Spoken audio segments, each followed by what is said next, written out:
Olá, minha querida irmã, eu me chamo Andréia Lima, faço parte da Igreja Metodista Livre de Vila Moraes e lá eu sou líder de mulheres e candidata ao ministério. Hoje eu estou aqui para nós irmos para o dia 2 do livro Psiquiatria e Jesus. Se nós formos recordar um pouco do primeiro dia, do primeiro capítulo, ele fala que Jesus quer mudar a nossa história, que Jesus também pode mudar a nossa história. Mas no capítulo 2, ele fala sobre: escreva sua história de vida. E como um bom psiquiatra, como um bom mentor, ele também nos indica 8 práticas que nós devemos colocar no nosso dia a dia, para que a gente venha vencer também e trabalhar também o lado emocional das nossas vidas, para que isso também não afete o nosso dia a dia. Então ele fala aqui que nós devemos investigar a nossa genética para possíveis transtornos emocionais, como depressão, ansiedade, síndrome do pânico. E ele fala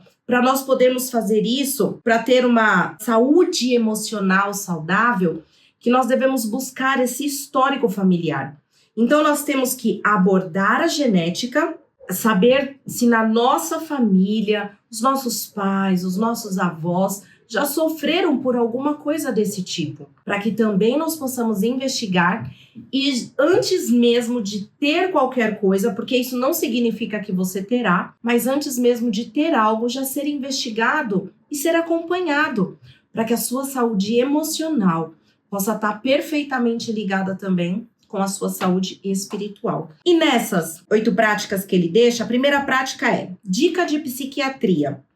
Investigue a sua genética para transtornos emocionais, que é sobre isso que nós estávamos falando. E no livro, para que você possa se aprofundar melhor, eu indico que você tenha o livro em mãos, que você compre o livro. É um livro de fácil acesso, é um livro que você encontra nas plataformas. E na página, quando ele fala para nós investigarmos, ele faz um desenho, colocando avô paterno, avó paterna, avô materno, avó materna, pai, mãe e eu. Ele faz como se fosse assim, como se fosse num formato de uma pirâmide, mas não é uma pirâmide, para que chegue por último na pontinha, seja você, eu. Por que ele fala isso?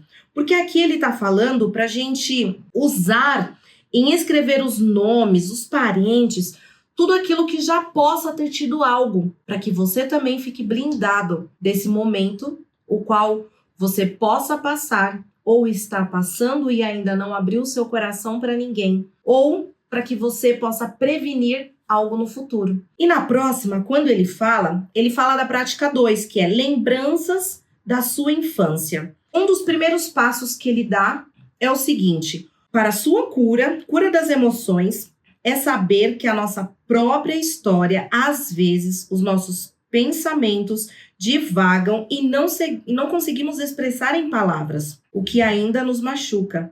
Escrever nos ajuda a expressar a dor e inicia o processo da cura. Começaremos pela infância. Suponhamos que você está escrevendo um livro sobre a sua vida. Como você escreveria sobre a sua infância? Há um tempo atrás, eu descobri sobre a terapia da escrita. Então, eu não tenho especialização nessa área, mas eu quero falar como tem sido a minha experiência de escrever. E todos os dias eu escrevo. Eu comecei escrevendo como foi a minha infância até agora, e nessa terapia eu tenho escrito hoje, como tem sido os meus dias hoje. Terapia da escrita. Todos os dias você escreve. E no final, eu coloco quais são os ganhos que eu tive desse dia, para que os meus sentimentos, a minha mente, o meu coração não foque somente aonde eu falhei. Então, eu posso ter falhado em algum momento, em algo que eu propus na minha melhoria, mas eu também preciso focar nos meus ganhos, porque isso vai me ajudar no próximo dia. Sabe aquela frase, um dia de cada vez? Viva um dia de cada vez.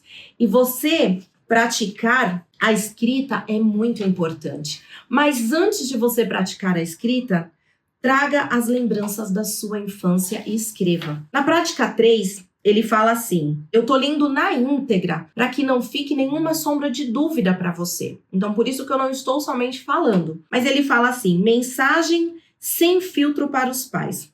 No capítulo anterior, compreendemos que Deus não usou famílias perfeitas para cumprir os seus propósitos. De fato, os nossos pais, intencionalmente ou não, podem ter sido negligentes ou ausentes em várias áreas, acarretando-nos assim sofrimento até a atualidade. Ainda que eles sejam cristãos e tenham tido as melhores intenções, é possível que haja angústia ou dor dentro de você. Nos próximos exercícios, você escreverá algo que gostaria de ter dito aos seus pais e nunca teve coragem. Você não precisa mostrar esse exercício a eles.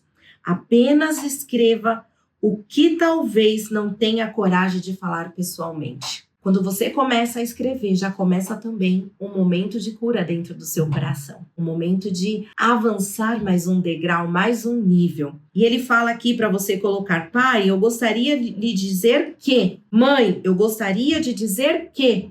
E aí você pode escrever também. Na prática 4, ele fala para nós liberarmos o perdão sobre o nosso passado. Se quisermos seguir em frente em um caminho de cura emocional, precisamos aprender a perdoar. E aí ele coloca aqui: quem você precisa perdoar em sua família? Qual é o motivo de você não ter perdoado essa pessoa? Você já perdoou, mas a lembrança desse passado ainda dói em seu coração? E aqui ele vai falando e ele fala assim: perdoar é um mandamento de Jesus. Conceder perdão cura e nos devolve a paz. E ele também fala que diversos estudos científicos mostram os benefícios dessa prática para a nossa saúde mental. A palavra do Senhor, ele deixa lá como um mandamento que nós devemos perdoar. E isso também já está sendo estudado, de como isso é importante para a nossa saúde emocional. Depois ele deixa, na prática 5, como identificando lacunas emocionais para a oração.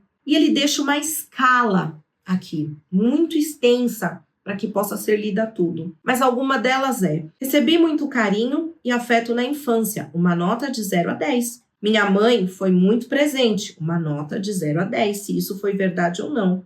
O meu pai foi muito presente. A minha autoestima é boa. E assim você vai detalhando, colocando tudo isso que pode estar dentro de você. E se você não conseguir fazer isso sozinha, procure uma pessoa para fazer com você, para que vocês também possam orar juntas e desenvolver todas essas práticas que ele tem deixado para que tenha libertação, para que essas coisas não venham afetar a sua saúde emocional. Na prática 6, ele fala: orando sobre as lacunas emocionais.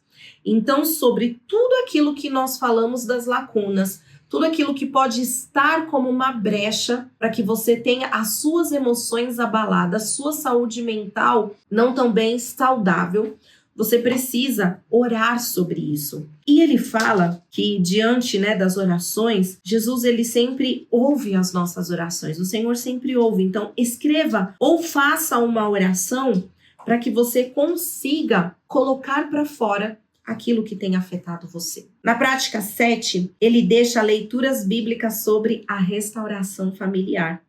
Ele deixa algumas passagens para ler, como Gênesis 33, fala para meditar sobre a reconciliação de Esaú e Jacó.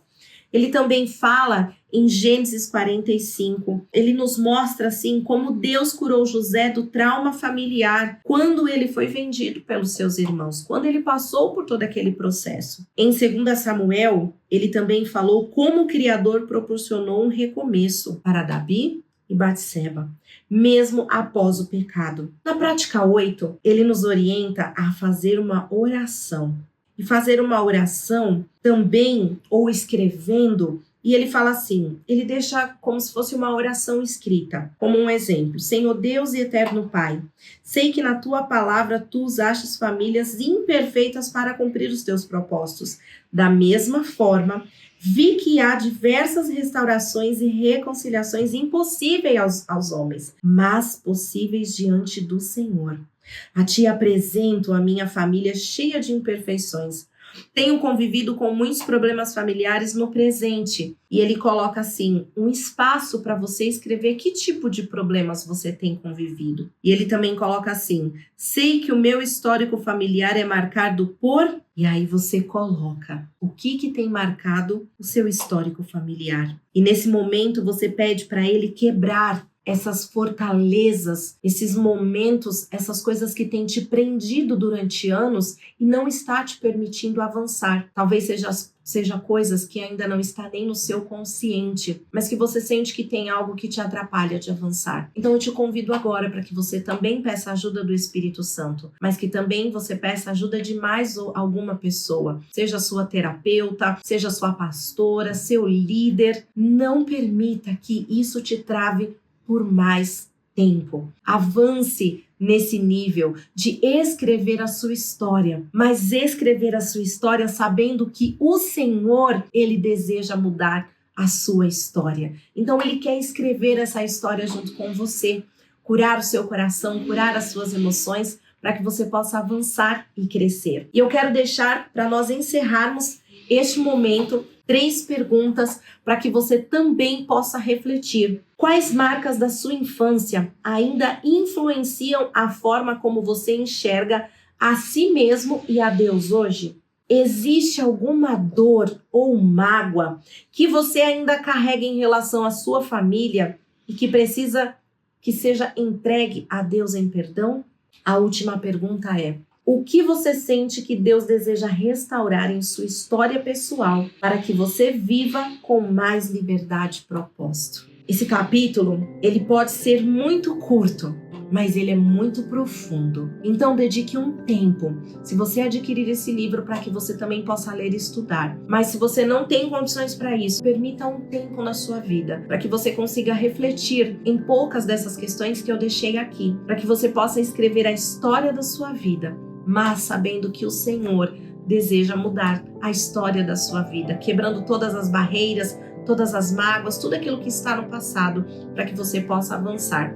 E antes de nós encerrarmos, quero deixar para você e pedir: curta as nossas redes sociais, compartilhe este vídeo com outras mulheres ou outras pessoas que você entende que elas também precisam de ajuda. Mas antes de fazer isso, reflita em tudo que foi falado aqui para a sua vida também. E nós nos vemos no próximo vídeo.